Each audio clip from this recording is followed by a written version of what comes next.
ማሽን መከራየት ወይም ማስመጣት ይፈልጋሉ?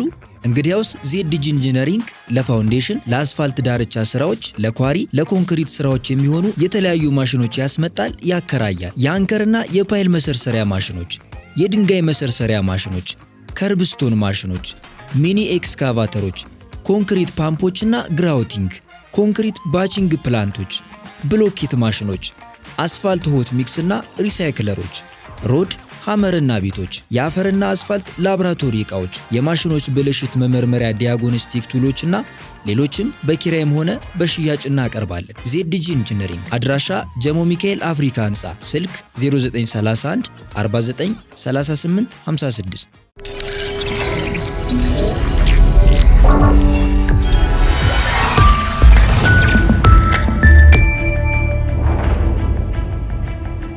ጤና ይስጥልኝ። ይህ አዋዜ ነው። የሰዓቱን ዋና ዋና ጉዳዮች እንመለከታለን። በላይ በቀለ ነኝ። የአሜሪካ ገንዘብ ሚኒስትር በኢራን ላይ በታሪክ ታይቶ የማይታወቅ ጠንካራ የኢኮኖሚ ማዕቀብ እንደሚጣል አስጠነቀቁ።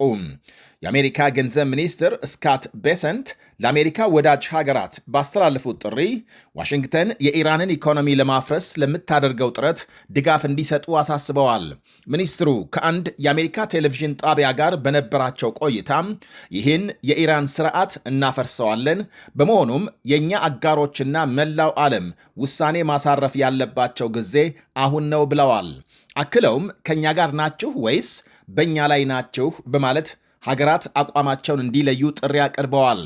ይሄ የሚኒስትሩ ንግግር የመጣው ፕሬዝዳንት ዶናልድ ትራምፕ ለኢራን መንግስት ማንኛውንም አይነት ድጋፍ የሚሰጡ ሀገራት ከባድ የኢኮኖሚ መዘዝ እንደሚገጥማቸው ካስጠነቀቁ በኋላ ነው።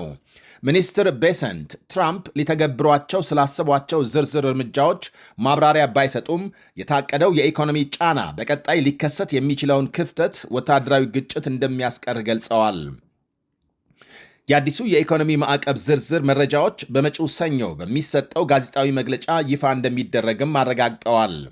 አሜሪካና እስራኤል ባለፈው የካቲት ኢራን የኒውክሌር መሳሪያ እንዳታለማ ለመከላከል በሚል በኢራን ላይ ጥቃት መክፈታቸው ይታወሳል። ቴሄራን የኒውክሌር መሳሪያ የማበልጸግ ፍላጎቷን በተደጋጋሚ ብታስተባብልም በወቅቱ በወሰደችው የአጸፋ እርምጃ በእስራኤል በአሜሪካ ጦር ሰፈሮችና የአሜሪካ ወዳጅ በሆኑ የባሕረ ሰላጤው ሀገራት ላይ ጥቃት መሰንዘሯ ይታወቃል። ከዚህም በላይ 20 በመቶ የዓለም ዘይትና የተፈጥሮ ጋዝ የሚጓጓዝበትን የሆርሙዝ ሰርጥ ሙሉ በሙሉ በሚባል ደረጃ በመዝጋቷ በዓለም አቀፍ ገበያ ላይ የዋጋ መዋዠቅ አስከትሏል። ምንም እንኳን አሜሪካና ኢራን የተኩስ አቁም ስምምነት ቢደርሱም በተደጋጋሚ ሲጣሱ ቆይተዋል። በኢራን ላይ የታወጀው የኢኮኖሚ ቁጣም ወታደራዊ እርምጃዎች እጅ እንድትሰጥ ማድረግ ባለመቻላቸው አሜሪካም ባለፈው ሚያዝያ ከቴሄራን ጋር ግንኙነት ባላቸው የውጭ ባንኮችና ኩባንያዎች ላይ ማዕቀብ ጥላ ነበር።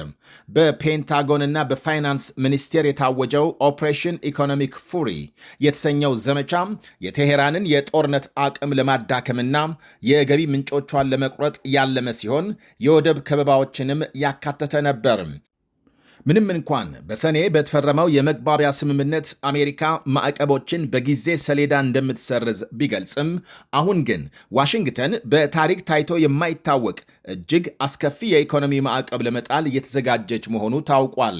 የኢራን ኢኮኖሚ ለዘመናት በኖሩ ዓለም አቀፍ ማዕቀቦች ሳቢያ ክፉኛ መጎዳቱ ሲነገር ባለፈው የካቲት በወጣው ይፋዊ መረጃ መሰረታዊ አቅርቦቶች በ60 በመቶ፣ የምግብ ዋጋ ደግሞ እጥፍ ጨምሯል። ይህም በኑሮ ውድነት የተማረሩ ዜጎች መንግስትን በመውቀስ ለሳምንታት የተቃውሞ ሰልፍ እንዲያደርጉ አስገድዷቸው ነበር። የኢራን መንግስት ከ1979 እስላማዊ አብዮት ማግስት ጀምሮ የተጣሉበትን ማዕቀቦችና የውስጥ ተቃውሞዎች ቢያስተናግድም እስካሁን ተቃውሞዎችን በመጨፍለቅ ስልጣኑን ይዞ መቆየት ችሏል። ይህ በእንዲህ እንዳለ አሜሪካም ከኢራን ጋር ያለው ጦርነት ወደ አዲስ ምዕራፍ መሸጋገሩን ገልጻለች። ማን ነው? የአሜሪካ ምክትል ፕሬዝዳንት ጄዲ ቫንስ ዋሽንግተን የኢራንን የተለመደ ወታደራዊ አቅምና የኒውክሌር ተቋማት ካደቀቀች በኋላ አሁን ጦርነቱ ወደ አዲስ ምዕራፍ ተሸጋግሯል ሲሉ ገልጸዋል። ምክትል ፕሬዝዳንቱ ደ ክሌይ ትራቪስ ኤንድ ባክ ሴክስተን ሾው ለተባለ የሬዲዮ ፕሮግራም በሰጡት ቃል አሁን ያለንበት አዲስ ምዕራፍ ትልቁና ውጤታማው መሳሪያችን በኢራን ላይ ማሳረፍ የምንችለው የኢኮኖሚ ማዕቀብና ጫና ነው ብለዋል። ኢራን በንግድ መርከቦች ላይ ጥቃት ብትሰነዝርም አሜሪካም በሆርሙዝ የባህር ወሽመጥ በኩል ከፍተኛ መጠን ያለው ዘይትና ጋዝ ማጓጓዝ መቻሏን ምክትል ፕሬዝዳንቱ ጠቁመዋል። ይሄ መሆኑ ደግሞ የቴሄራንን ተጽዕኖ የመፍጠር አቅም ያዳከመና በኢኮኖሚ ላይ ከፍተኛ ጫና የፈጠረ መሆኑን ገልጸዋል። ቫንስ አክለውም ኢኮኖሚያቸው ለዘላለም እንዲታነቅ ይፈልጋሉ ወይስ ከምዕራባውያን ጋር የተሻለ ግንኙነት መመስረት ሲሉ ጠይቀዋል። ይህ በእንዲህ እንዳለ የአሜሪካ ገንዘብ ሚኒስቴር ለሄዝቦላህ ሚሊሻ በመቶ ሚሊዮኖች የሚቆጠር ዶላር በጥሬ ገንዘብ የሚያንቀሳቅሱ 10 ግለሰቦች ላይ ማዕቀብ መጣሉን ገልጿል። የገንዘብ ዝውውሩ የሚከናወነው በሊባኖስ፣ ቱርክ፣ የተባበሩት አረብ ኤሚሬትስ እና ኢራን መካከል በሚበሩ የንግድ አውሮፕላኖች ላይ በሚጓዙ መልእክተኞች አማካኝነት ነው ተብሏል። ሄዝቦላህ ከተለመደው የባንክ አሰራር ውጪ የውጭ ምንዛሪ እንዲያገኝና የተጣሉበትን ማዕቀቦች እንዲያልፍ መርዳት ነው።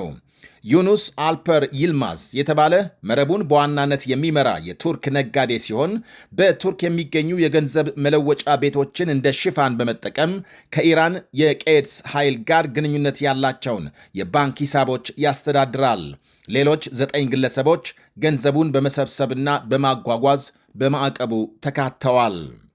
የኢራን መንግሥት በበኩሉ ዋሽንግተን በኢራን ላይ የጣለችው አዲስ ሰፊ የንግድ ማዕቀብ የኢኮኖሚ ሽብርተኝነትና በሰብአዊነት ላይ የተፈጸመ ወንጀል ነው ሲል አውግዟል።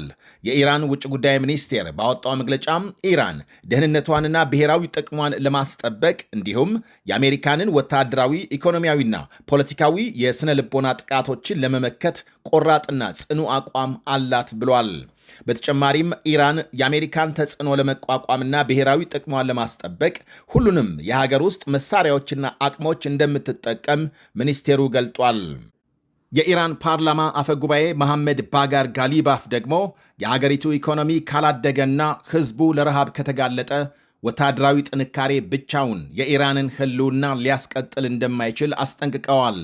አፈጉባኤው ባግዳድ በሚገኝ የኢራን ኤምባሲ ከተባበሩት የኢራንና የኢራቅ ንግድ ተወካዮች ጋር ባካሄዱት ስብሰባ እንደተናገሩት የኢኮኖሚ መረጋጋትና ብሔራዊ ደህንነት የማይነጣጠሉ ጉዳዮች ናቸው። ምንም ያህል ወታደራዊ ኃይል ቢኖረንም ሕዝባችን ከተራበ፣ የገንዘብ ዝውውር ከሌለ፣ እንዲሁም የኢኮኖሚ እድገትና የሀገር ውስጥ ምርት ከሌለን ልንዘልቅ አንችልም ሲሉ ስጋታቸውን ገልጸዋል። አፈጉባኤው አክለውም ወታደራዊ ደህንነትን ያለ ጠንካራ ኢኮኖሚ ዘላቂ ማድረግ እንደማይቻል ሲያስረዱ ደህንነትና ኢኮኖሚ እርስ በርሳቸው ይፈላለጋሉ። ደህንነትን ብናሰፍን እንኳን በኢኮኖሚ ካልደገፍ ነው ሊቀጥል አይችልም ብለዋል። በተጨማሪም ኢራን ጦርነትን እንደማትሻና እንደማታበረታታ የገለጹት አፈጉባኤው ነገር ግን ዲፕሎማሲያዊ ጥረቶች ውጤታማ እንዲሆኑ ሀገሪቱ ወታደራዊ ዝግጁነቷን መጠበቅ እንዳለባት አሳስበዋል። እኛ ጦርነት ናፋቂዎች አይደለንም፣ ጦርነትንም አንፈልግም ካሉ በኋላም ዲፕሎማሲ ዋጋ የሚኖረውና ወደፊት መራመድ የሚችለው ለጦርነት ዝግጁ ሆነን ገኝ ብቻ ነው። ለጦርነት ዝግጁ ካልሆንን በዲፕሎማሲው መድረክ ማንም ምላሽ አይሰጠንም ብለዋል። እስራኤል በምዕራብ ዳርቻ አዲስ የሰፈራ ግንባታ ለመጀመር ያወጣችው ጨረታ ከታላላቅ ምዕራባውያን ሀገራትና ከመንግስታቱ ድርጅት ከፍተኛ ውግዘት እንደገጠመው ተነገረ። እስራኤል በኃይል በያዘችው የምዕራብ ዳርቻ ከ1000 በላይ አዳዲስ የመኖሪያ ቤቶች ለመገንባት የጨረታ ማስታወቂያ ማውጣቷን ተከትሎ ነው ዓለም አቀፍ ውግዘት የበረታው። ብሪታንያ፣ ፈረንሳይ፣ ጀርመን፣ ጣሊያንና ካናዳ በጋራ ባወጡት መግለጫ ውሳኔውን ተቀባይነት የሌለው ሲሉ ያወገዙ ሲሆን የእስራኤል መንግስት እቅዱን በአስቸኳይ እንዲሰርዝ አጥብቀው አሳስበዋል። በዓለም አቀፍ ሕግ መሰረት በእነዚህ ይዞታዎች ላይ የሚደረጉ የሰፈራ ግንባታዎች በሙሉ ሕገወጥ ናቸው። ይሁን እንጂ የእስራኤል የቤቶች ሚኒስቴር ባለፈው ዓመት ነሐሴ ከመንግስት ከጸደቁት ከ3000 በላይ መኖሪያ ቤቶች ውስጥ 1200 ለሚሆኑት የጨረታ ማስታወቂያ አውጥቷል። ለጨረታ ማቅረቢያ የተቆረጠው የመጨረሻ ቀን ጥቅምት 19 በመሆኑ በጥቅምት 27 ከሚካሄደው የእስራኤል አጠቃላይ ምርጫ ጥቂት ቀናት ቀደም ብሎ የሚጠናቀቅ ይሆናል። ይሄ አካሄድ ወደፊት የሚመጣ ማንኛውም መንግስት ውሳኔውን ለመቀልበስ እንዳይችል አስገዳጅ ሁኔታን ይፈጥራል ተብሏል። የተባበሩት መንግስታት ድርጅት ዋና ጸሐፊና የቤልጅየም የውጭ ጉዳይ ሚኒስትር በበኩላቸው ይህ የሰፈራ ግንባታ ወደፊት ለሚመሰረተውና ተከታታይነት መልክ ላለው የፍልስጤም መንግስት የህልውና አደጋ መሆኑን ገልጸዋል። ግንባታው የምዕራብ ዳርቻን መሬት ለሁለት የሚከፍልና ምስራቅ ኢየሩሳሌምን ሙሉ በሙሉ የሚያገል በመሆኑ በዓለም አቀፍ ደረጃ የሚፈለገውን የሁለት ሀገራት መፍትሄ ተስፋ ሙሉ በሙሉ እንደሚያጨልም ተነግሯል። የእስራኤል የገንዘብ ሚኒስትር ቤዛሌል ስሞትሪች ቀደም ሲል በሰጡት አስተያየት የፍልስጤም መንግስት የመመስረት ሐሳብ እየጠፋ መሆኑን በይፋ መናገራቸው ይታወሳል። እስራኤል እንደ ፈረንጆቹ አቆጣጠር ከ1967ቱ የመካከለኛው ምስራቅ ጦርነት ጀምሮ በምዕራብ ዳርቻና በምስራቅ ኢየሩሳሌም 160 የሚሆኑ የሰፈራ መንደሮች የገነባች ሲሆን በአሁኑ ጊዜ ከ700 ሺህ በላይ አይሁዳውያን ከ3 ሚሊዮን በላይ ከሚሆኑ ፍልስጤማውያን ጋር አብረው እየኖሩ ናቸው። ይህ አዋዜ ነው። ማሽን መከራየት ወይም ማስመጣት ይፈልጋሉ?